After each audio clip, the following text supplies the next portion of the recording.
Hey friends, hello and welcome back to this YouTube channel.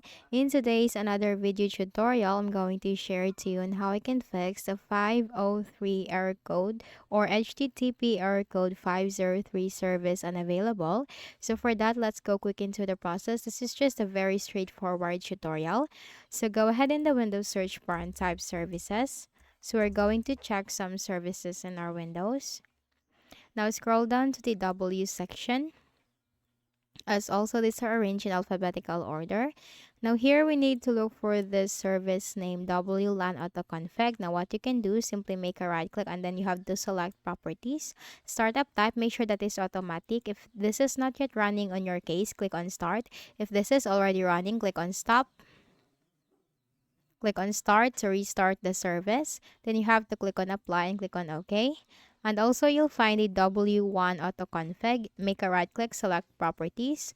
Startup type, change that to automatic. Service status, if this is not yet running, click on start.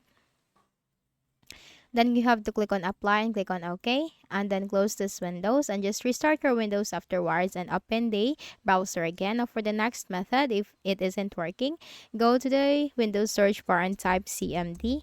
Click on run as administrator in the right pane. Now here you need to type this command, ipconfig space /flush DNS. It's ipconfig space /flush DNS, hit enter.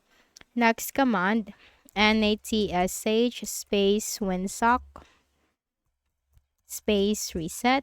It's natsh space winsock space reset, hit enter.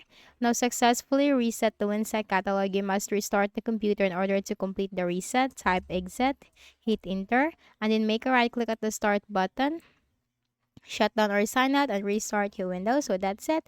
I hope this video helped you. Kindly please do not forget to hit the like button and subscribe to our channel for more videos and tutorials like this. Thank you for watching.